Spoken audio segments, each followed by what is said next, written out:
तो आज हम पढ़ेंगे संज्ञा और उसके भेद। सबसे पहले हम जानेंगे कि संज्ञा कहते किसे हैं।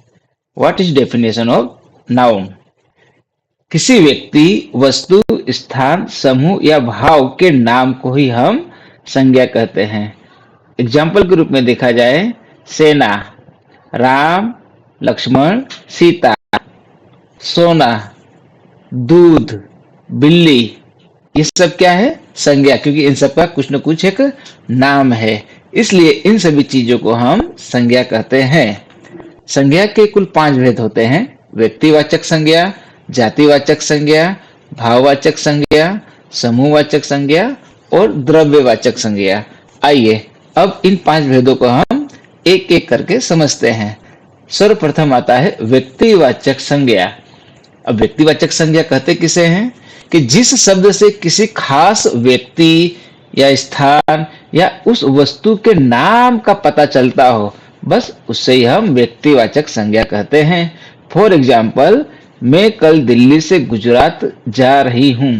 अब आप देख सकते हो यहाँ पे कि दिल्ली और गुजरात यह एक प्रॉपर स्टेट का नाम है, राज्य का नाम है, इसलिए इसे व्यक्तिवाचक संज्ञा कहते हैं।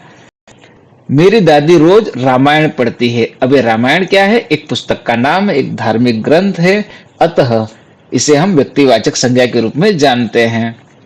गंगा सबसे पवित्र नदी है। अब गंगा एक नदी का नाम है, इसलिए इसे व्यक्तिवाचक संज्ञा कहते हैं। सचिन तेंदुलकर सबसे महान बल्लेबाज है। अब देखिए यहाँ पे एक व्यक्ति का नाम है जो सबसे बड़ा खिलाड़ी है, सचिन तेंदुलकर, अतः यह व्यक्तिवाचक संज्ञा बनता है। अमिताभ बच्चन फिल्मी दुनिया में बिग बॉस है। अब देखिए अमिताभ बच्चन ये एक्टर का नाम है, इसलिए यह व्यक्तिवाचक संज्ञा बनता है। तो हमने देखा यहाँ पे चाहे दिल्ली हो, गुजरात हो, रामायण हो, गंगा हो, सचिन तेंदुलकर हो या अमिताभ बच्चन हो, ये सब किसी व्यक्ति के, किसी स्थान के, किसी वस्तु का नाम है, अतः इन्हें हम व्यक्तिवाचक संज्ञा के रूप में जानते हैं। नंबर 2, जातिवाचक संज्ञा। वह संज्ञा जो किसी जाति, वर्ग या समूह के सभी सदस्यों के लिए समान रूप से प्रयुक्त होती हो, उसे हम जातिवाचक संज्ञा कहते हैं। उदाहरण के रूप में देखा जाए, बच्चे भगवान का रूप होते हैं। यहाँ पे देखिए नाम नहीं दिया गया है, क्या बताया गया है? बच्चे, अर्थात यह जातिवाचक संज्ञा बनती है। शेर जंगल का राजा होता है। अब शेर यह एक प्राणी है, नाम नहीं है, एक प्राणी है, उसकी पहचान है, इसलिए यह जातिवाचक संज्ञा बनता है। बिल्ली को जानवरों की मौसी कहा जाता है। अब बिल्ली यह भी एक जानवर है, एक प्राणी है, अतः इसे जातिवाचक संज्ञा कहेंगे। गाय का दूध मीठा होता है।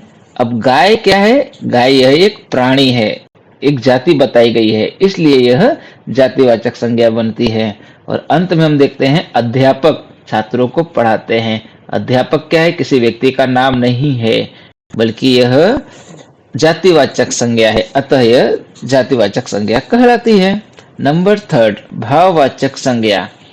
भाववाचक संज्ञा में किसी गुण, भाव मीन्स फीलिंग्स अथवा अवस्था के बारे में पता चले, वहां भाववाचक संज्ञा होता है।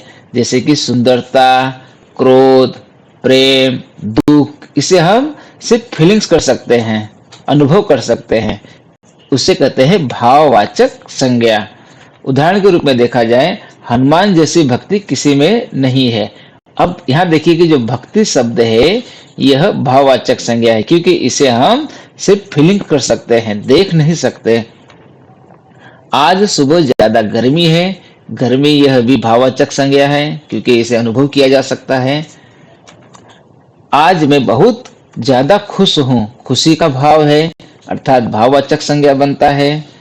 माता पिता अपने बच्चों से बहुत प्यार करते हैं। यहाँ आप देख सकते हो कि प्यार यह सिर्फ हम उसे एहसास कर सकते हैं, उसकी फीलिंग्स कर सकते हैं, उसे देख नहीं सकते, अर्थात यह भाववाचक संज्ञा बनती है। और अंत में मैं तुमसे बहुत गुस्सा हूं, यहाँ आप देख सकते हैं कि गुस्से का भाव है, अतः यह भाववाचक संज्ञा बनती है। नंबर 4, समूहवाचक संज्ञा। वह संज्ञा जो व्यक्तियों या वस्तुओं के समूह के बारे में बताता हो, ग्रुप के बारे में, एक के बारे में नहीं बल्कि ग्रुप, पूरे समूह के बारे में बताता हो, तो वहां हमारा भाववाचक संज्ञा बनता है। फॉर एग्जाम्पल, मेरे गांव में मेला लगा है। अब मेला देखिए, कोई एक व्यक्ति तो जाएगा नहीं, वहां तो बहुत से लोग होंगे, अर्थात यह मेरे गांव में मेला लगा है। मेला शब्द आपका समूहवाचक संज्ञा बनता है। मेरी कक्षा में बच्चे घूमने जा रहे हैं। अब देखिए, कक्षा शब्द है, एक विद्यार्थी के या एक बच्चे के लिए कक्षा होती नहीं है, कक्षा के लिए बहुत सारे बच्चे होते हैं, अतः यह कक्षा शब्द हमारा समूहवाचक संज्ञा कहलाता है। इस बार मैं छुट्टियों में परिवार के साथ घूमने जा रहा हूँ। परिवार किसी एक व्यक्ति का नहीं होता है, परिवार में कम से कम 2 अथवा 2 से ज्यादा सदस्य होते हैं, इसलिए यह समूहवाचक संज्ञा कहलाती है। अंगूर गुच्छे में ही आते हैं। अंगूरों का जो गुच्छा होता है उसमें एक अंगूर नहीं होता, बहुत सारे अनगिनत अंगूर होते हैं, अतः जो गुच्छे शब्द हैं, चाबियों का गुच्छा, अंगूरों का गुच्छा, ये सब हमारे समूहवाचक संज्ञा बनते हैं। और अंत में, जादूगर का शो देखने के लिए बहुत भीड़ थी। अब भीड़ शब्द है, एक आदमी से कभी भीड़ नहीं होती है, जब एक से ज्यादा 2 से ज्यादा लोग होते हैं तब वहां हमारा भीड़ आता है, तो समूह बनता है, इसलिए यह समूहवाचक संज्ञा कहलाती है। नंबर 5, द्रव्यवाचक संज्ञा। वह संज्ञा जो किसी द्रव्य पदार्थ का बोध कराती है, अर्थात जिसे हम तोल सकते हैं, माप सकते हैं या गिन सकते हैं, उसे हम द्रव्यवाचक संज्ञा कहते हैं। एग्जाम्पल के रूप में देखा जाए, पानी, दूध, सोना, चांदी, इन्हें तोला जाता है, इन्हें गिना जा सकता है, इन्हें मापा जा सकता है, इसलिए यह द्रव्यवाचक संज्ञा कहलाती है। जैसे कि गाड़ी में पेट्रोल खत्म हो गया है, अब पेट्रोल को हम मापते हैं, ये लिक्विड द्रव्य है यह, इसलिए यह द्रव्यवाचक संज्ञा बनती है। इसे हम माप सकते हैं, 1 लीटर, 2 लीटर, 100 ग्राम, कितना पेट्रोल है उसे मापा जा सकता है। चाय में अदरक डालने से चाय का स्वाद बढ़ जाता है। अब देखिए, अदरक क्या है, ये एक पदार्थ है, इसलिए यह द्रव्यवाचक संज्ञा बनता है। मैं सब्जी लेकर आया हूं। अब देखिए, मैं सब्जी क्या है, यह एक पदार्थ का नाम है, वेजिटेबल्स है, इसलिए यह द्रव्यवाचक संज्ञा बनती है। चांदी के आभूषण बहुत सुंदर होते हैं। आभूषण में ज्वेलरी, गहने, गहने भी हम इसे गिन सकते हैं, 1 गहना, 2 गहना, कितना है, अतः यह एक पदार्थ है, इसलिए इसे हम द्रव्यवाचक संज्ञा कहते हैं। और अंत में, सुबह उठते ही गर्म पानी पीना चाहिए। अब पानी, पेट्रोल, यह सब क्या है, लिक्विड है, द्रव्य है, अर्थात यह द्रव्यवाचक संज्ञा बनता है। तो अब हम मिलते हैं एक नई वीडियो के साथ।